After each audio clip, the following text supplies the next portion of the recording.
नमस्कार दोस्तों, मैं अजय धसमाना सुना रहा हूँ अपनी लिखी कहानी जिसका शीर्षक है बिखरते बनते सपने। और एक कहानी एक किसान की कहानी है। कहानी इस तरह से है। जुलाई का महीना, शाम के 7:30 बजे महेंद्र अपने घर के आंगन में आम के पेड़ के नीचे रखी चारपाई पर बैठा हुआ था। महेंद्र की पत्नी सरला एक हाथ में चाय की केतली और एक हाथ में गिलास लेते हुए महेंद्र के करीब आती है और वह महेंद्र के लिए एक गिलास में चाय भरती और महेंद्र को पकड़ाती है। फिर वह महेंद्र के सामने ज़मीन पर बैठ जाती है और अपने लिए भी एक गिलास में चाय भरती है और सुड़क सुड़क कर चाय पीने लग जाती है। कुछ देर की चुप्पी के बाद सरला ने महेंद्र से कहा, मोहित के बाबू, केशव भैया से बात की आपने? और महेंद्र ने चाय का घूंट गले में उतारते हुए कहा, नहीं, अभी तक तो नहीं।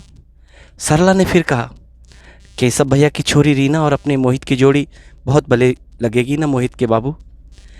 महेंद्र ने चाय के आखिरी घूंट को पीकर चाय का गिलास चारपाई के नीचे रखा और वो सरला से बोला, हाँ वो तो है, पर केशव अपनी छोरी का रिश्ता अपने मोहित से करवाने को राजी हो तब तो बात बने। महेंद्र की बात सुनकर सरला सोच में पड़ गई। महेंद्र और केशव बचपन के दोस्त हैं। केशव का गांव महेंद्र के गांव के पड़ोस में है। केशव भी बड़ा किसान है। महेंद्र की बुआ केशव के गांव में ब्याही थी। बचपन में जब महेंद्र बुआ को मिलने उसके गांव जाता तो वहाँ कई कई दिन ठहरता और वहाँ अपने साथ के लड़कों के साथ दिन भर खेलता रहता। तब से महेंद्र का केशव से याराना था। उसी गांव में महेंद्र की बड़ी बहन का ससुराल भी था। महेंद्र के 2 लड़के हैं। बड़ा मोहित जिसकी उम्र 25 वर्ष है तथा दूसरा रोहित जो 20 साल का है। केशव की एक बेटी और 2 बेटे हैं। केशव के बड़े बेटे की शादी हो गई है। दूसरे नंबर की उसकी बेटी रीना है जिसकी उम्र 22 साल है और सबसे छोटा उसका बेटा है जो 18 वर्ष का है। पिछले साल नवंबर के महीने महेंद्र की बुआ के पोते की शादी में महेंद्र सपरिवार बुआ के गांव गया था। इसी दौरान सरला ने केशव की लड़की रीना को देखा। रीना की सुंदरता के साथ साथ शालीनता और व्यवहार कुशलता ने सरला को प्रभावित किया। मोहित ने भी एक झलक जब रीना को देखा तो वह देखता ही रह गया। 5 फुट 5 इंची की रीना का छरारा शरीर, गोल चेहरा, हिरनी जैसी बड़ी बड़ी आंखें, सलीके से बंधे उसके केश उसकी कमर तक पसरे थे। मोहित शर्मीले स्वभाव का था। वो दूर से ही रीना को देख रहा था और उसकी बात रीना से नहीं हो पा रही थी। पर सरला ने भी सोच दिया था कि बहू बनाऊंगी तो रीना को ही। क्या सोचने लगी? चारपाई से उठते हुए महेंद्र ने सरला से कहा। महेंद्र की आवाज़ सुनकर सरला चौंकी। उसके ख्यालों का क्रम टूटा। वो धीरे से उठी और रसोई में जाकर रात के खाने की तैयारी करने लगी।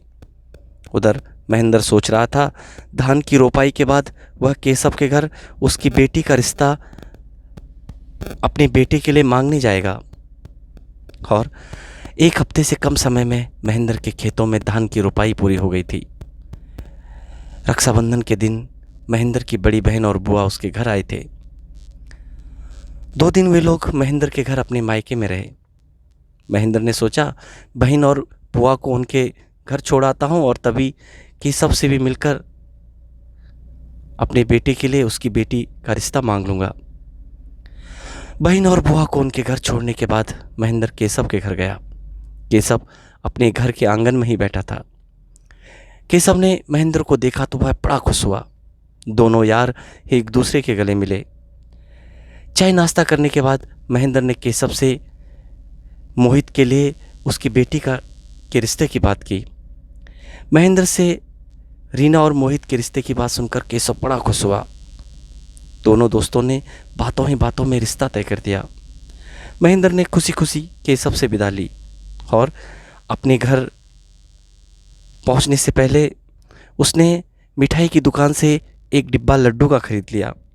घर पहुंचकर उसने सरला को लड्डू का डिब्बा थमाते हुए बताया कि केशव मोहित के साथ अपनी बेटी रीना का रिश्ता करने के लिए तैयार है।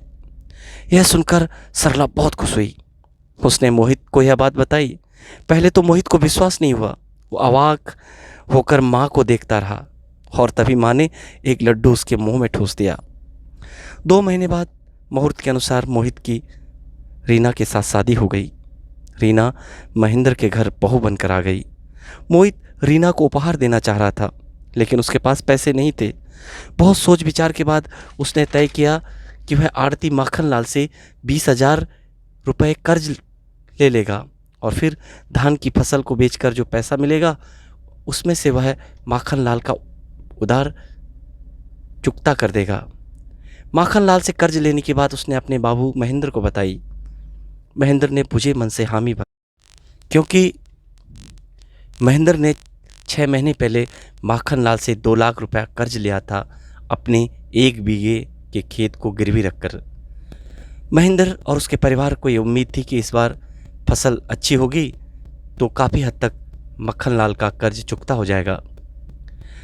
महेंद्र ने अपने 3 बीघे के खेत में सब्जियों की खेती की थी, जो उसके घर के से लगा हुआ था, और साथ ही 2 भैंसें भी उसने पाली थी, और इस सब से उसके परिवार का खर्चा पानी चल रहा था। आखिर मोहित माखनलाल के घर गया और उससे ब्याज में 20,000 रुपये कर्ज ले लिए। माखनलाल ने मोहित के कर्ज को महेंद्र के 2 लाख के कर्ज के साथ जोड़ दिया। मोहित ने 15,000 रुपये में रीना के लिए एक सोने की अंगूठी खरीदी। रीना का अपने ससुराल में पहला दिन था।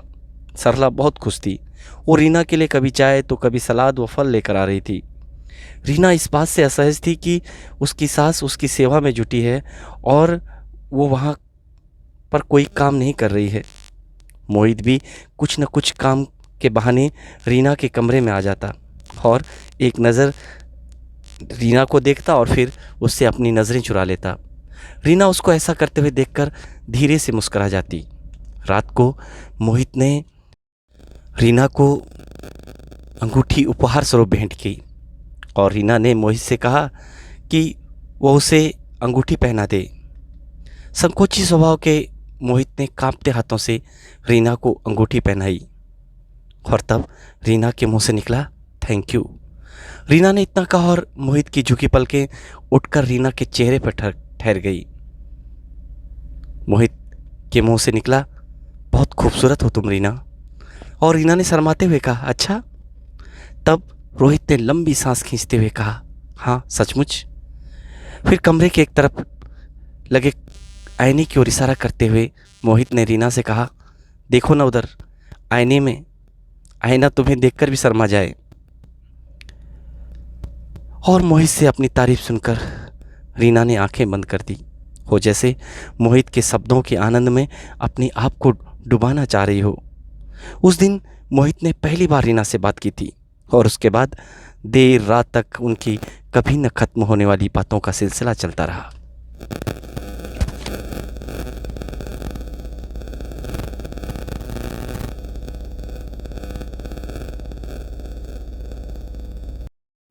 मोहित ने पॉलिटेक्निक किया था, लेकिन उसने नौकरी करने के बजाय अपनी खेती के काम से रोजगार का रास्ता चुना। कई बार महेंद्र मोहित से कहता कि वो किसी कंपनी में नौकरी कर ले, क्योंकि खेतीबाड़ी के काम में पैसा नहीं है, लेकिन मोहित कहता कि वो अपने पुरखों के काम को नहीं छोड़ेगा।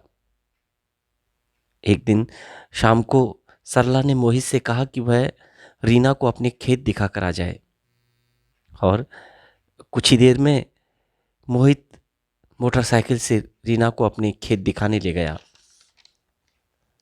उनके 30 बीघा के खेत एक ही स्थान पर उनके घर से लगभग 1 किलोमीटर दूर थे। खेतों में धान की फसल लहरा रही थी। मोहित ने एक खेत की मेंढ पर खड़े होते हुए अपने बाएं हाथ की हथेलियों में धान की एक बाली को पकड़ा और वो रीना से बोला, रीना देखो ना, इस बार धान की फसल अच्छी हुई है। फिर नीले आसमान की तरफ देखते हुए उसने कहा, देखना इस बार हमारा कर्ज काफ़ी हद तक चुकता हो जाएगा। फिर उसने एक लंबी सांस खींचते हुए कहा, रीना, काश कि मेरे पास कुछ पैसे होते तो मैं तुम्हारे साथ हनीमून मनाने मसूरी जाता।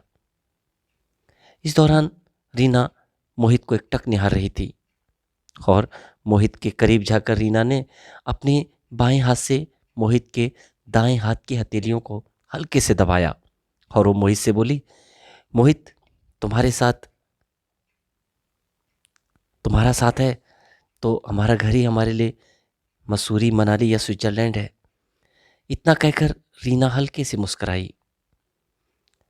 उस समय सूरज हल्की लालिमा के साथ अस्त हो रहा था और तब ऐसा लग रहा था जैसे रीना के चेहरे पर सूरज की लालिमा लिपट गई हो।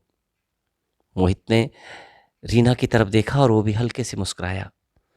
फिर मोहित ने अपने मोबाइल से दोनों की सेल्फी खींची और साथ ही उसने रीना की कुछ तस्वीरें भी अलग से खींची। धान की फसल पकने लग गई थी। महेंद्र ने फसल काटने का एक दिन तय किया। फसल काटने के लिए वह मजदूरों की व्यवस्था करने पास के ही गांव में गया। पूरे 30 बीघा धान की कटाई का उसने ठेका दे दिया था। खरा वापस आकर उसने सरला को बताया, महेंद्र की धान की फसल कटने के तय दिन से 2 दिन पहले तक मौसम सुहाना था। महेंद्र भी बड़ा खुश था, लेकिन अगले दिन ही आसमान में बादल घिरने लगे। महेंद्र ने आसमान की तरफ देखा। धीरे धीरे काले बादल आसमान पर फैल रहे थे। महेंद्र ने हाथ जोड़कर भगवान से प्रार्थना की कि जब तक उसकी धान की फसल न कट जाए, इन काले बादलों को बरसने न देना। पर कृपालु ईश्वर तक शायद महेंद्र की करुण पुकार नहीं पहुंची और उस दिन शाम से ही तेज अंधड़ चलने लगा और कुछ ही घंटों के बाद फुफकारती बारिश जमीन को रोतने लगी। महेंद्र और उसका पूरा परिवार रात भर जागा रहा। सुबह के 5 बजे बारिश थमी। महेंद्र के घर का आंगन पानी से भर गया था। घर के पास की उसकी 3 बीघा जमीन जिस पर वह सब्जी बोता था, वह भी पानी से लबालब भरी थी। महेंद्र और मोहित मोटरसाइकिल से अपने खेतों की तरफ गए। वहां भी विनाशकारी हालत थी। धान के पौधे टूट चुके थे। खेतों में पानी भरा हुआ था। यह देखकर महेंद्र की आंखों से पानी झरझर बहने लगा। एक किसान के लिए उसकी जमीन उसके बच्चे से बढ़कर होती है और उस जमीन पर लहराती फसल उसकी उम्मीदों का शिखर होता है। आज महेंद्र की उम्मीदों का शिखर टूट चुका था। तहस नहस हो चुका था सब कुछ। बड़ी मुश्किल से मोहित ने महेंद्र को संभाला। इस दिन के बाद मौसम फिर से अच्छा हो गया। धूप खिलने लगी थी। महेंद्र किसी तरह बची कुची फसल को कटवाना चाह रहा था। आखिर उसने खेतों में पड़ी बची खुची फसल को कटवाया। 3/4 फसल बर्बाद हो चुकी थी। घर की आय का एकमात्र जरिया अब 3 बीघे में बोई गई सब्जी और भैंसों के दूध को बेचने से था। महेंद्र का बचा खुचा धान मंडी में 40,000 रुपये में बिका। 4 महीने से उसने माखनलाल से उधार लिए पैसे का ब्याज नहीं दिया था। माखनलाल का ब्याज 40,000 हो रहा था। लेकिन महेंद्र को मोहित की शादी में बाजार से उधारी लेनी पड़ी गई थी। उसने बाजार से लिए गए उधार के 35,000 रुपये चुका दिए। माखनलाल को वह ब्याज के पैसे नहीं दे पाया। उधर माखनलाल रोज ही महेंद्र को धमकी देता कि उससे ली गई उधारी की किस्तें चुका दे, वरना वह उसके 1 बीघे जमीन पर कब्जा कर देगा। आखिर एक दिन माखनलाल अपनी बड़ी सी कार में अपने 4 गुंडों के साथ महेंद्र के घर आ धमका और जोर जोर से चिल्लाते हुए वह महेंद्र को धमकी देने लगा कि अगर उसने 10 दिन में उसके पैसे नहीं लौटाए तो वह उसके 1 बीघा जमीन पर कब्जा कर देगा। महेंद्र बेबसी से माखनलाल की धमकियों को सुनता रहा। परिवार के सभी सदस्यों के चेहरे पर चिंता की लकीरें तैर रही थी।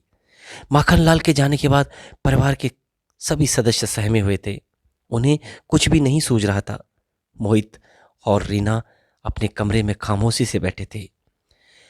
माखनलाल की धमकी का एक दिन बीत गया था। इस बार महेंद्र के खेत में मटर बहुत अच्छी हुई थी। मटर की फलियां बड़े बड़े दानों से भरी थी। बाजार में मटर 30 रुपए किलो के भाव से बिक रही थी। महेंद्र ने खेत में जाकर देखा तो मटर की पहली खेप, जो कि लगभग 50 किलो के बराबर थी, तैयार हो गई थी। तब महेंद्र, सरला और मोहित ने लगभग 50 किलो मटर उसी दिन शाम को तोड़कर एक बोरे में भर दी। महेंद्र ने मोहित से कहा कि वह सुबह मंडी जाकर मटर बेचकर आ जाए। अगले दिन सुबह मोहित बाइक से मटर का बोरा मंडी ले जाने के लिए तैयार हो रहा था तो रीना ने भी मोहित के साथ मंडी चलने का आग्रह किया, जिसे महेंद्र ने सुन लिया और महेंद्र ने मोहित से कहा कि वो बहू को अपने साथ मंडी ले जाए। मोहित ने बाइक स्टार्ट की, रीना भी बैठ गई। महेंद्र ने मटर से भरा बोरा उठाकर मोहित और रीना के बीच में रख दिया। सब्जी मंडी महेंद्र के घर से लगभग 5 किलोमीटर दूर पर थी। मोहित और रीना सब्जी मंडी पहुंचे। वहां बेचने खरीदने से संबंधित आवाजें जोर जोर से सुनाई दे रही थी।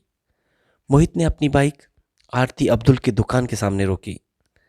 बाइक को स्टैंड पर लगाकर उसने रीना से कहा कि वह बाइक से उतर जाए। फिर रीना उतरी। उसने मटर से भरा बोरा पकड़ा तो मोहित भी बाइक से उतर गया। मोहित और रीना ने मिलकर मटर से भरा बोरा बाइक से उतारा। रीना पहली बार सब्जी मंडी आई थी। मोहित ने बोरी खोली और 10 से 5 मटर की फलियां अपनी हथेलियों में लेकर वह अब्दुल के पास गया। अब्दुल ने मोहित की हथेलियों में मटर की फलियां देखी, फिर उसने एक फली उठाकर तोड़ी। मटर के बड़े बड़े दाने उसके हाथ से छिटक कर नीचे छलछलाते हुए गिर गए। मटर का एक गिरा हुआ दाना अपने बाएं हाथ से उठाते हुए अब्दुल ने कहा, 35 रुपए धड़ी, मतलब 7 रुपए किलो। अब्दुल के मुंह से मटर का भाव सुना तो मोहित का सिर चकरा गया। कहाँ उसके बाबू ने और उसने मटर की कीमत 15 रुपए किलो से कम नहीं आकी थी। 15 रुपए किलो यानी 75 रुपए धड़ी। अब्दुल उसका मूल्य आधा लगा रहा है। मोहित अब्दुल के बगल के आड़ती समीम के पास गया। उसने समीम को मटर की फलियां दिखाई। समीम ने एक नज़र अब्दुल की तरफ देखा। समीम और अब्दुल की नज़रें मिली। नज़रों ही नज़रों में कुछ बातें हुई। फिर समीम ने कुछ देर तक मटर की एक फली को हिलाया डुलाया और फिर वो बोला, 32 रुपए धड़ी। मोहित समीम की बात सुनकर परेशान हो गया। उसने रीना से कहा कि वह मटर के बोरे के पास ही रहे। वो दूसरे आड़तियों को मटर की फली दिखाकर जल्दी ही आएगा। मोहित ने अपनी हथेलियों में 10 से 15 मटर की फलियां ली और वह दूसरे आड़तियों के पास मोलभाव करने चला गया। लगभग आधे घंटे बाद मोहित एक आड़ती अकरम के साथ मटर की फलियों से भरे बोरे के पास पहुंचा। अकरम ने फलियां देखी, फिर अपने मजदूर को उसने बोरा तोलने को कहा। बोरे का वजन 55 किलो था। अकरम ने मटर की फलियां 40 रुपए धड़ी यानी 8 रुपए किलो के हिसाब से खरीदी। अकरम ने आढ़त काटकर मोहित को 55 किलो मटर का 412 रुपए दे दिया। मोहित के हिसाब से मोहित और रीना दोनों ही मंडी के गेट से बाहर आए। मंडी से 1 किलोमीटर की दूरी पर एक छोटा सा बाजार था। मोहित ने सोचा, जब यहाँ आया हूँ तो रीना को बाजार भी दिखाता हूँ। सुबह के 9 बज चुके थे। बाजार की दुकानें खुलने लग गई थी। वे दोनों बाजार के अंदर पहुँचे। मोहित रीना को बाजार में कौन सी दुकान किस चीज़ के लिए प्रसिद्ध है बता रहा था। तभी रीना की नज़र एक सब्जी की दुकान पर पड़ी। रीना ने मोहित से सब्जी की दुकान पर चलने को कहा। मोहित ने सड़क के किनारे अपनी बाइक खड़ी की और वे दोनों पैदल ही सब्जी की दुकान तक पहुंचे। रीना की नज़र मटर की फलियों से भरी 2 टोकरियों पर पड़ी। उसने दुकानदार से पूछा, मटर क्या भाव दिए? दुकानदार ने मटर की फलियों से भरी टोकरियों की तरफ देखा और अपने एक हाथ से इशारा करते हुए कहा, ये 30 रुपए किलो और ये वाली 40 रुपए किलो। दोनों टोकरियों में रखी मटर की फलियों के अलग अलग भाव सुनकर रीना चौंकी। उसने पूछा, अलग अलग भाव क्यों? रीना की बात सुनकर दुकानदार थोड़ा असहज और हुआ और फिर बोला, ऐसा इसलिए कि 40 वाली मटर की फलियों के दाने बड़े और मोटे हैं और 30 वाली मटर की फलियों में दाने कम हैं। दुकानदार की बात सुनकर रीना और मोहित दोनों चौंके। दोनों के मन में एक ही बात चल रही थी कि अपनी हाड़ मांस गलाकर अन्न उगाने वाले किसान की फसल का असली दाम तो बिचौलिए ले जा रहे हैं। थोड़ी देर में वे दोनों अपने घर पहुंच गए। रीना गंभीर चिंतन में डूबी थी। मोहित ने उसे देखा तो उससे पूछा, क्या सोच रही है रीना? रीना के चेहरे के भाव बन बिगड़ रहे थे। उसने हल्के से अपने पलकें बंद की और फिर अपनी पलकों को खोलते हुए मोहित से बोली, मोहित, किसान को बिचौलियों के चुंगल से बचाना ही होगा। रीना की बात सुनकर मोहित के मुंह से निकला, पर कैसे? फिर रीना ने दृढ़ता से कहा, शुरुआत तो हमें ही करनी होगी। और फिर वह तेजी से मटर के खेत की तरफ गई। उसने एक हाथ से एक मटर के पौधे की फली को पकड़ा और फिर एक नज़र खेत की तरफ दौड़ाई। उसने अनुमान लगाया कि लगभग 40 किलो मटर की फलियां आज शाम को तोड़ने पर मिल जाएंगी। फिर उसने अपनी योजना परिवार के सदस्यों को बताई। पहले तो सभी लोग रीना की बात सुनकर सकपकाए, लेकिन फिर सब उसकी बात पर सहमत हो गए। शाम को महेंद्र, मोहित, सरला और रीना ने मटर के खेत से मटर की फलियां तोड़ी और बोरे में भर दी। अगले दिन सुबह 9 बजे मोहित और रीना मटर से भरा बोरा लेकर सीधे बाजार गए और सड़क के किनारे एक खाली जगह पर उन्होंने टाट के ऊपर फलियां फैला दी। वे साथ में तराजू भी लाए थे। मोहित जोर जोर से आवाज़ देता, मटर 25 रुपये किलो, 25 रुपये किलो। उसके बड़े दाने वाली मटर की फलियां दूर से ही दिख रही थी।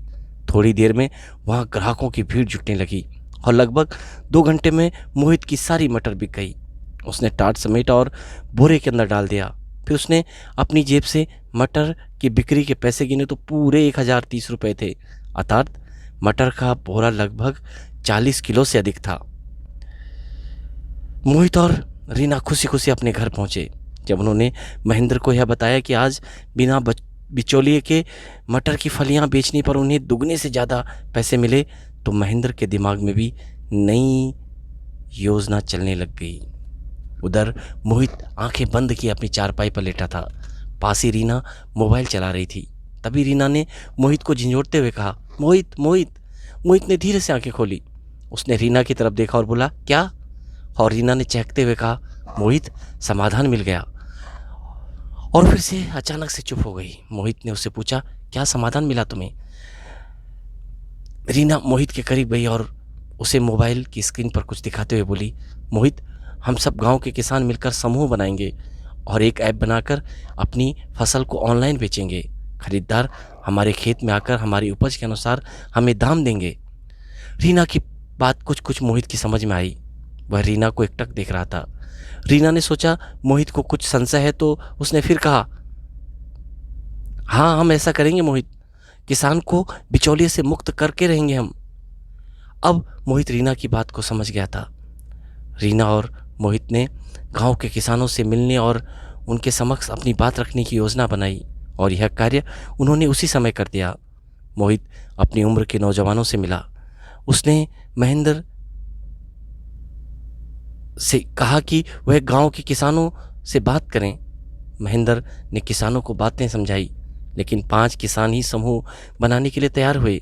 मोहित और रीना ने फेसबुक पेज बनाया जिसमें होटल, शादी, ब्याह व फुटकर दुकानों के लिए ताज़ी सब्जी व दूध उनके इच्छित स्थान पर पहुंचाने के लिए लिखा था। साथ ही वे अपने खेतों के वीडियो भी डालते, यूट्यूब में वीडियो अपलोड करते। रीना को यह पता चल गया था कि नई कृषि कानून में कॉन्ट्रैक्ट फार्मिंग का प्रावधान है। उसने उन कंपनियों का पता लगाया जो कॉन्ट्रैक्ट फार्मिंग करते हैं और शीघ्र ही रीना ने उन कंपनियों में अपने खेत के में कॉन्ट्रैक्ट खेती के लिए ऑनलाइन आवेदन कर दिया। माखनलाल की धमकी को 6 दिन बीत चुके थे। एक दिन सुबह के 11 बजे महेंद्र के फ़ोन पर एक फ़ोन आया। कॉन्ट्रैक्ट फार्मिंग करने वाली कंपनी के कर्मचारी का फ़ोन था। कर्मचारी ने महेंद्र को बताया कि कॉन्ट्रैक्ट फार्मिंग करने वाली कंपनी के लोग महेंद्र के खेत में कॉन्ट्रैक्ट फार्मिंग करने के लिए उत्सुक हैं। इसलिए कंपनी के अधिकारी आज ही दोपहर 12 बजे उसके खेतों का निरीक्षण करेंगे। और उसी दिन दोपहर 3 बजे कंपनी के अधिकारी महेंद्र के घर आए। महेंद्र के घर से चाय नाश्ता करने के बाद उन्होंने महेंद्र के खेत की मिट्टी का परीक्षण विशेषज्ञ द्वारा करवाया और विशेषज्ञ वहीं पर मौजूद था। विशेषज्ञ ने मिट्टी को उपजाऊ बताया। अधिकारियों ने महेंद्र को बताया कि कंपनी ने उसके खेत पर मेंथा की खेती करने का निर्णय लिया है। चूँकि भूमि उपजाऊ है तो इस आधार पर 1 बीघे में 1 वर्ष का 50,000 रुपया दिया जा सकता है। फिलहाल कंपनी 10 बीघा ज़मीन पर मेंथा की खेती करवाएगी।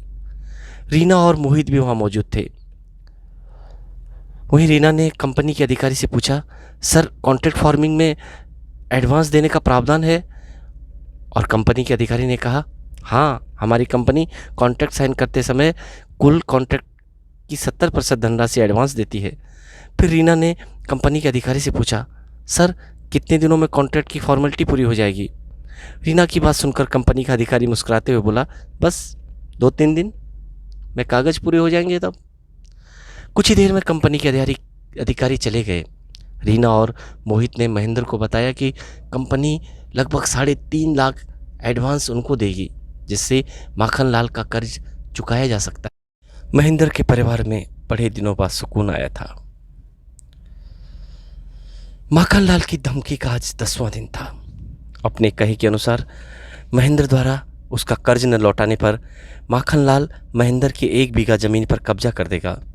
रीना ने कॉन्ट्रैक्ट फार्मिंग करने वाली कंपनी के ऑफिस में फ़ोन किया, पर वहाँ से कोई संतोषजनक जवाब नहीं मिला। रीना ने कंपनी के अधिकारी को फ़ोन किया, लेकिन अधिकारी ने फ़ोन नहीं उठाया। रीना ने कंपनी की वेबसाइट पर अपडेट चेक किए तो उसने पाया कि कंपनी उनकी 10 बीघा खेत को मेंथा की खेती के लिए कॉन्ट्रैक्ट की प्रक्रिया गतिमान दिखा रही थी। एक बार फिर परिवार में मायूसी छा गई। अगले दिन सुबह से ही परिवार के सभी सदस्य इस बात से डरे थे कि कभी भी माखनलाल आकर उनकी 1 बीघा खेत पर अपने गुंडों से खंभा गड़वा देगा। लेकिन सुबह के ठीक 11 बजे कॉन्ट्रैक्ट फार्मिंग करने वाली कंपनी की गाड़ी महेंद्र के घर के आगे रुकी। गाड़ी की आवाज़ सुनकर घर के अंदर रह रहे लोग सहम गए। रीना उस समय घर के आंगन में कपड़े सुखा रही थी। उसने देखा कि कंपनी के अधिकारी गाड़ी से उतर रहे हैं। वो दौड़कर उनके पास गई और उसने उनका अभिवादन किया और वो बोली, आ गए सर, कल मैंने आपको फ़ोन लगाया, आपने फ़ोन नहीं उठाया। एक ही सांस में बोल गई रीना।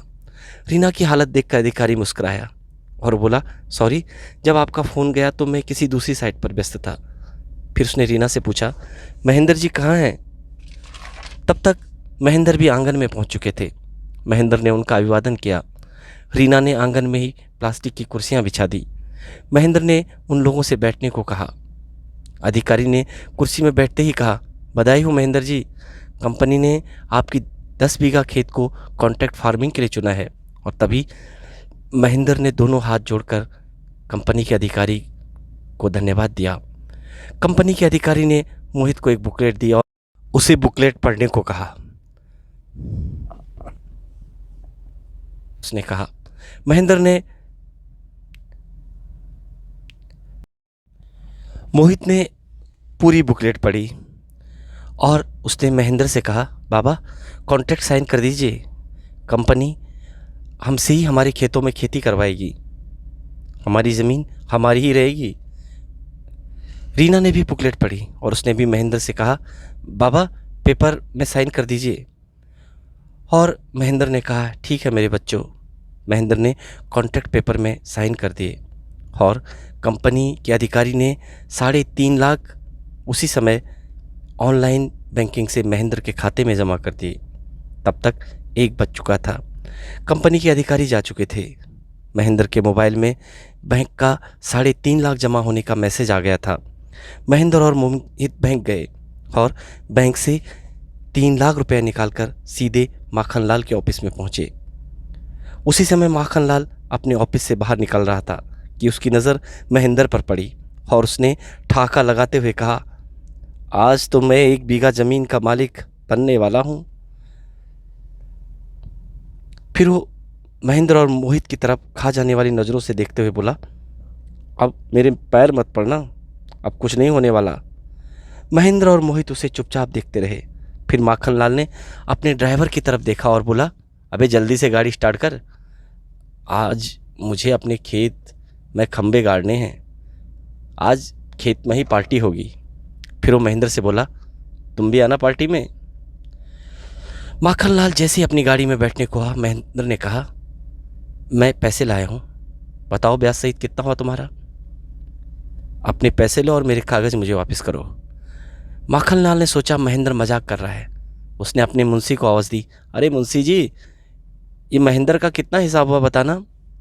फिर ठहाका लगाते हुए महेंद्र से बोला, कागज़ भी मंगाऊँ क्या।